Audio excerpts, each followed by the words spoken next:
My daughter hadn't moved her left hand in 4 years. I know that because I counted. Every single morning for 4 years, I watched her try. I watched her stare at that pale, still hand resting on the arm of her wheelchair like it belonged to someone else. And every morning it stayed exactly where it was. So when I walked back into the house after dropping her off for what I believed was a routine physical therapy session, and I heard footsteps, real, deliberate, two-footed footsteps crossing the hardwood floor of the upstairs hallway, my first thought was that I was losing my mind. My second thought was that someone had broken in.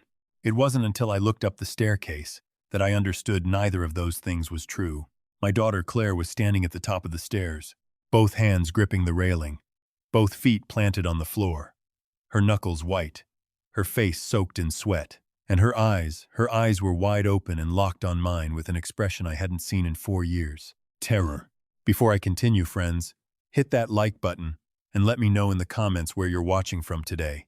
If you've ever had to protect someone you love from a person you trusted completely, subscribe to this channel. You'll understand exactly why in the next few minutes. My name is Gerald Marsh. I'm 64 years old. I spent 31 years as a licensed civil contractor, bridges, drainage systems, load-bearing infrastructure. If you drive across a highway overpass in Central Oregon, there's a reasonable chance I had something to do with it. My whole professional life was built on one principle.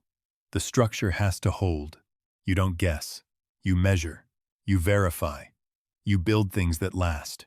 I say all that because what happened to my family over the past 4 years is the single greatest structural failure I ever failed to see coming. And I built it myself, one blind trust at a time. Claire is my only child. She's 29 now. 4 years ago, she was 25, working as a freelance graphic designer, living in a small apartment in Portland, and planning to move to Seattle to take a position at a branding firm she'd been courting for months. She was the kind of person who made you proud just by watching her exist.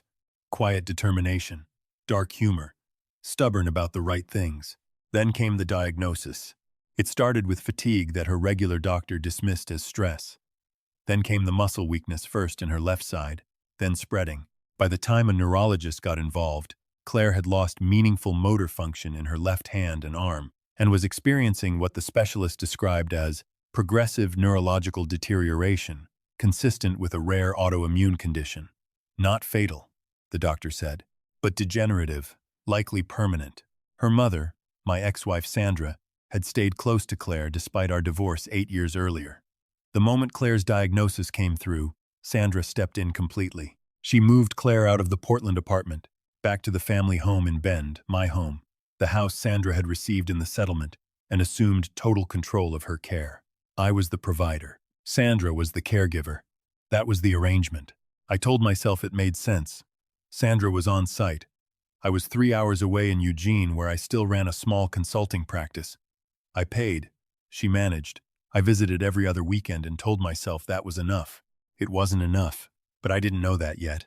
The morning everything changed. Sandra had told me she was taking Claire to her standing Wednesday session with Dr. Renata Holt, the private neurological specialist who had been managing Claire's care for the past 3 years. Dr. Holt's practice was in Portland, about a 2-hour drive. Sandra said they'd be gone until late afternoon and asked me to hold down the house. I had driven up the night before to handle some repair work on the back fence. I was planning a quiet morning. I heard the footsteps 11 minutes after Sandra's car left the driveway. I stood at the bottom of the stairs and stared at my daughter, and the structural engineer part of my brain did what it always does when confronted with the impossible. It tried to find the load-bearing explanation. Muscle recovery can be sudden in certain autoimmune cases. Maybe a nerve pathway had spontaneously reopened. Maybe I was misremembering how severe her condition was. But the look on Claire's face demolished every rational explanation I reached for. Dad. Her voice was a raw whisper, barely enough to cross the distance between us.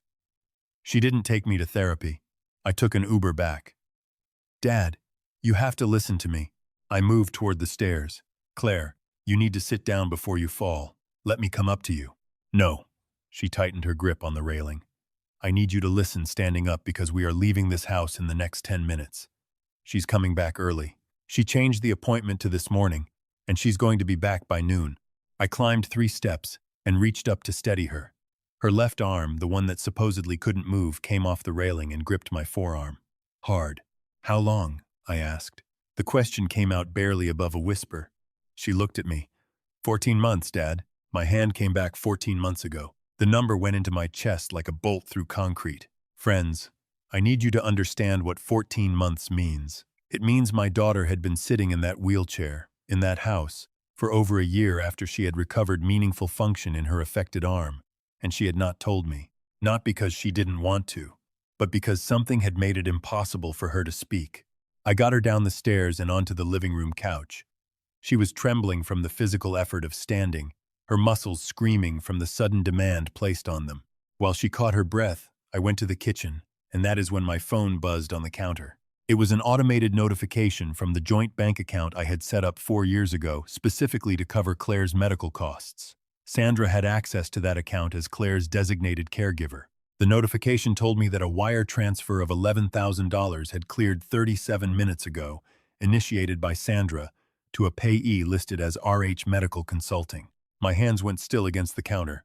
I had seen that payee name on statements before. I had always assumed it was Dr. Holt's billing entity, but something about the timing 37 minutes ago, while Sandra was supposedly driving to Portland, made the assumption feel different, made it feel like a question I had never actually asked. I walked back into the living room and sat down across from my daughter. "Tell me everything," I said. Slowly. From the beginning. Claire had started noticing the return of sensation in her left hand during a quiet morning 14 months earlier, a tingling. Then the ability to flex 2 fingers. She said the feeling was so gradual she was afraid to trust it. But within 2 weeks, she had confirmed it privately. The motor function in her left hand was measurably returning. She told Sandra immediately. That afternoon, Dr. Holt came to the house for an unscheduled visit. She and Sandra spoke privately in the kitchen for 20 minutes. Then Sandra came into Claire's room and sat on the edge of her bed with that particular soft expression she wore when she was delivering bad news with professional composure. "Honey," Sandra had said, "Doctor Holt says this kind of false sensation is very common at your stage. It's called phantom motor recovery. Your brain is generating signals that feel like movement, but the underlying nerve damage is actually progressing. She's adjusting your treatment protocol. These new supplements are going to prevent the inflammation from spreading to your right side." And she handed Claire a small amber bottle with a handwritten label. No pharmacy markings, no dosage information printed on it. Just Sandra's handwriting, morning and evening, with water. From Dr. H.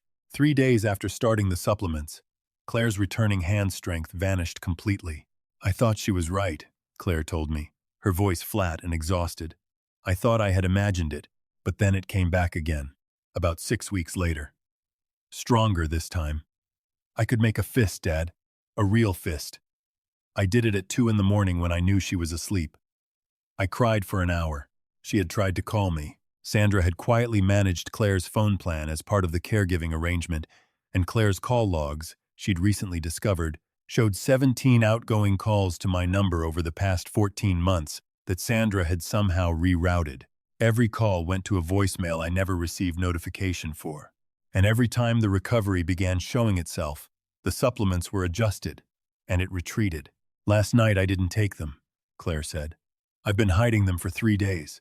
I flushed them and replaced them with vitamin D capsules from the bathroom cabinet. She thinks I've been taking them. And this morning, when she said she was taking me to Portland, I told her I needed 5 minutes to get ready, and I called an Uber from the spare tablet she doesn't know I have. I sat with what she told me for a long moment. The civil contractor part of my brain was already working. Find the stress fractures. Trace the load path. Where does the weight actually go? The money," I said. "Claire, who is RH Medical Consulting?" She looked at me with eyes that had already arrived somewhere I was still trying to reach. "Renata Holt," she said quietly. "That's her private billing company." I pulled up the full account history on my phone right there in the living room. 3 years of statements. The transfers to RH Medical Consulting averaged between $8,000 and $14,000 per month for 3 years. Over $400,000 total run through that single account money I had deposited faithfully every month, believing it was funding a legitimate specialist's care. I thought about Dr. Holt, the perfectly managed appointments I had attended in the early months, before Sandra gently discouraged my presence by explaining that Claire found the joint sessions emotionally overwhelming. The detailed treatment reports Sandra forwarded to me monthly that I read and trusted because I had no medical training to question them. The steady narrative of slow decline that made terrible sense and cost me everything I had put aside. And underneath it all, one question that was beginning to take shape like a fault line I could see, but hadn't yet measured. Why would a legitimate neurologist help suppress a patient's recovery? The answer to that question had to be somewhere in this house. I need you to stay on this couch, I told Claire. Lock the front door after me. I'll be back in 20 minutes. Where are you going? Sandra's office. Sandra's home office was a converted second bedroom she kept locked. I had always respected that. Private workspace, I'd told myself. Reasonable boundary. I found a flathead screwdriver in the kitchen drawer and worked the interior door lock in 40 seconds. I've installed enough hardware in my life to know how residential interior locks fail. The room was organized the way Sandra organized everything beautiful on the surface, structured to project competence and control. A mahogany desk, a two-drawer filing cabinet, a corkboard covered in printed schedules and medical reference sheets, all of it arranged with the kind of meticulous care that I had always admired in her, and that I now understood had been designed to be admired. I went to the filing cabinet first, locked. I pulled the cabinet slightly away from the wall and looked at the back panel. Older model. I pressed the rear panel firmly at both bottom corners and heard the simple mechanism release a trick every contractor who's ever had to access a file cabinet on a job site knows. The top drawer held Claire's official medical history. The real versions, not the summaries Sandra forwarded to me. I pulled the most recent folder and started reading. Dr. Renata Holt's clinical notes from 8 months ago described, in clear professional language, measurable improvement in left-hand motor function and voluntary grip strength. She recommended a graduated physical therapy protocol to support continued recovery. She noted that the patient's family had been informed and that the recommended PT program would begin the following month. I stared at that page for a long time. Sandra had been forwarding me summaries that described continued deterioration, slow nerve damage progression, likelihood of right-side involvement within 18 months, the need for increased treatment intensity. The real clinical notes said something entirely different. Claire had been getting better. Dr. Holt had documented it. And then the documented improvement simply stopped, not because the recovery reversed, but because 8 months ago, Dr. Holt's notes became shorter, vaguer. The language shifted from clinical to administrative, and the billing invoices in the folder below increased significantly. I sat down at Sandra's desk and opened the laptop that was sitting on it. It wasn't password locked. Sandra had never imagined I'd be in this room. I went directly to her email and searched for Renata Holt's address. What I found took me the remaining 15 minutes I had. Over the past 2 years, Sandra and Dr. Holt had exchanged 340 emails. The early ones were professional, but starting about 20 months ago, the tone shifted. They were coordinating.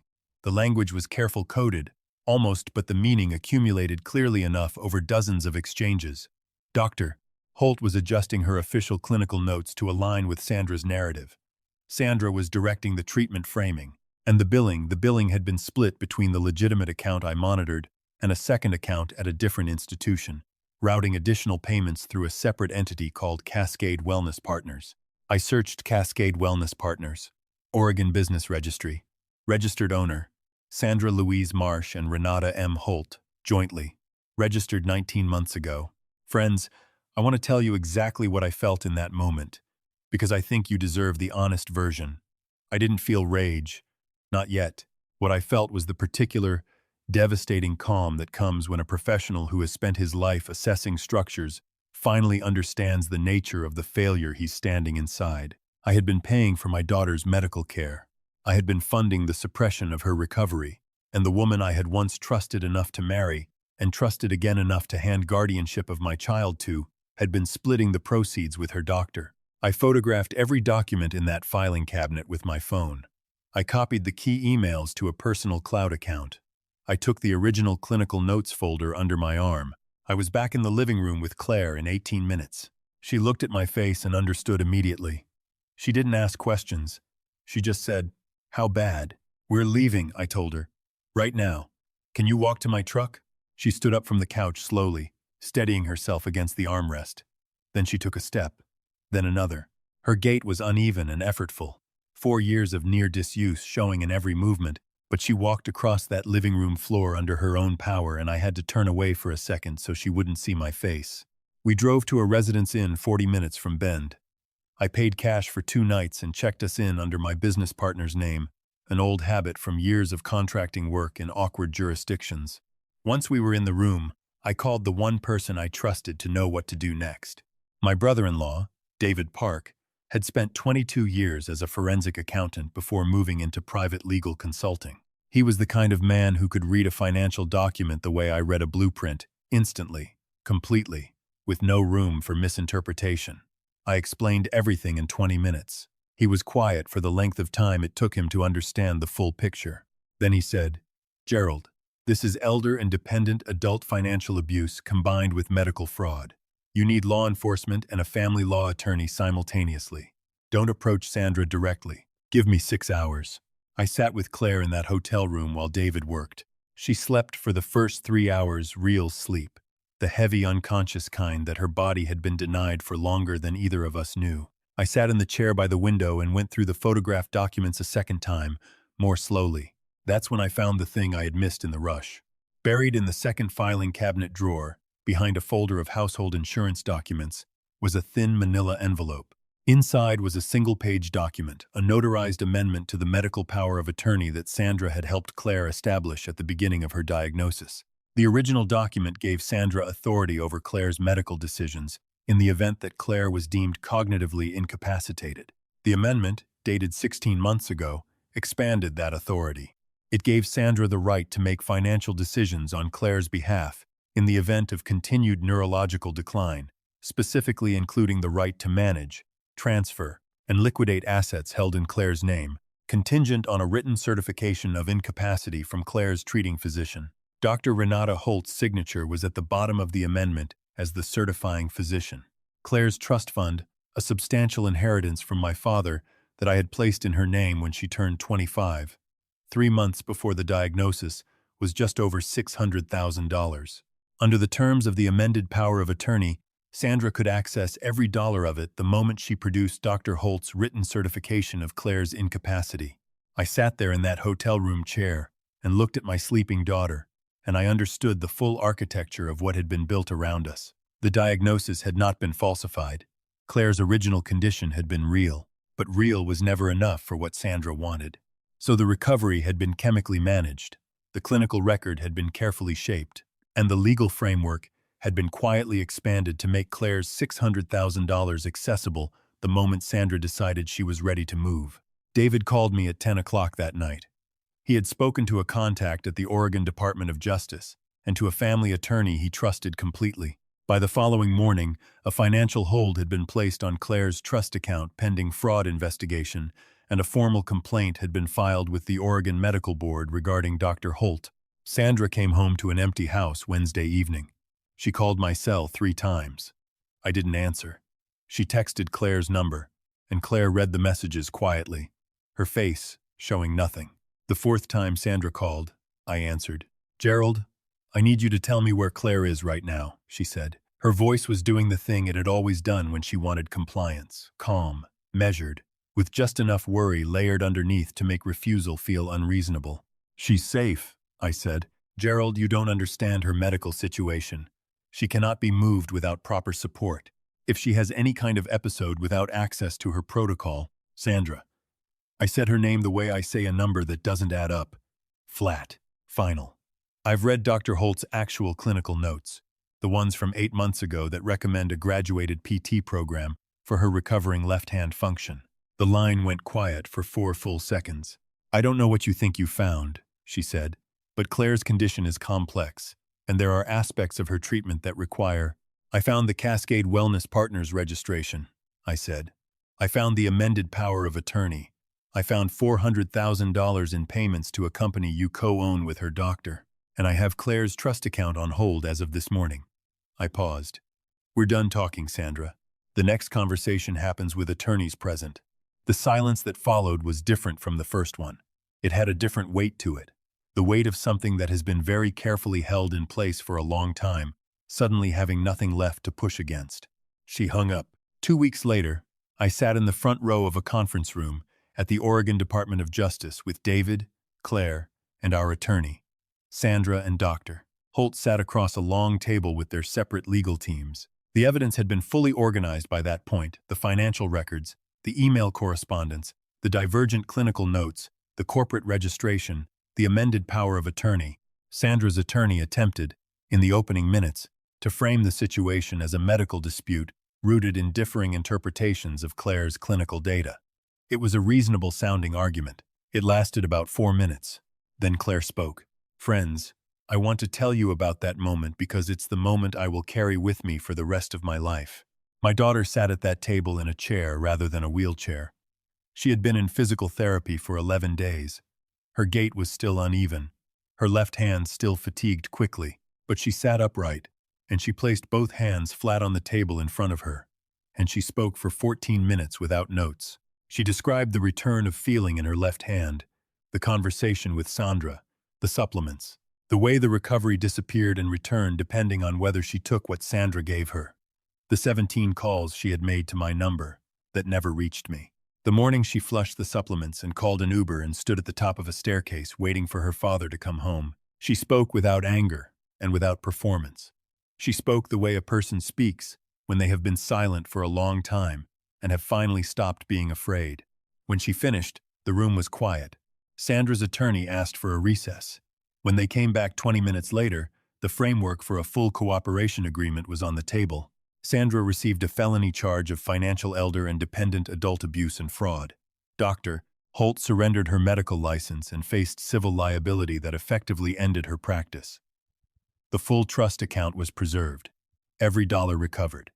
I drove Claire home from the DOJ offices that afternoon. My home in Eugene, she was staying with me now, close to the physical therapy clinic we'd found there.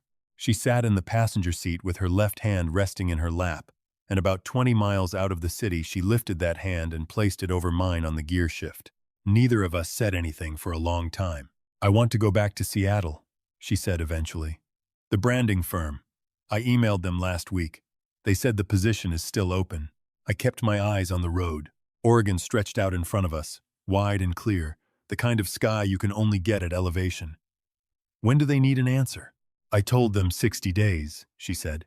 "I figured that gave me enough time to walk across a room without holding the wall." I laughed. It surprised me the ease of it, the way it came without effort. I hadn't heard myself laugh in a long time. The weeks that followed were the hardest kind of good. Claire's recovery was real, and it was slow, and the slowness was its own form of cruelty, because she could feel how far she still had to go. The physical therapist was honest with her in the way I respected no false timelines, no guaranteed outcomes, just the work and the incremental truth of what her body was capable of each day. I drove up every weekend. I brought coffee, and sometimes I just sat in the corner of the gym and watched her work. I watched her curse under her breath when her grip failed. I watched her refuse to stop when the therapist suggested she'd done enough for the day. I watched her become, over the course of 2 months, someone who walked into the clinic under her own power without thinking about it. The branding firm in Seattle got their answer in 43 days. On the morning she left for Seattle, I carried 1 box of her things to her car. 1 box. The rest was already there, shipped ahead, waiting in the apartment she'd found online. She stood by the driver's door and looked at me the way she used to when she was leaving for college. That particular look that's trying to be independent and grateful at the same time, and mostly just lands as love. "Dad?" she said. "I know," I said. She hugged me. Her left arm came around my back with real, present strength, and I held on to my daughter for a moment longer than I needed to, and a moment shorter than I wanted to. Then she got in the car and drove north. I stood in the driveway of my house in Eugene and watched the taillights disappear around the corner. The morning was quiet. The kind of quiet that isn't empty, but full of something that's been earned. I thought about structures, about what holds and what fails and what the difference actually is. The difference is honesty. Every load-bearing system I ever built was honest. It didn't pretend to carry more than it could, and it didn't hide the stress it was under. The moment a structure starts concealing what it's holding, it's already on its way down. The same is true of people. The same is true of families. Friends, whoever you are, wherever you're watching from tonight, if something in the people closest to you doesn't add up, trust that feeling the way you'd trust a gauge that's reading wrong. Get closer. Look at the actual numbers. Don't let someone tell you the system is fine when your gut says the ground is moving. I almost lost my daughter to someone I once loved because I trusted the summary instead of reading the structure myself. I won't make that mistake again. If this story reached you, hit that like button and leave a comment below. Tell me where you're watching from tonight. And tell me if you've ever had to look closer at something that turned out to be nothing like what you were told. I read every single one. Stay safe, friends, and take care of the people who are counting on you.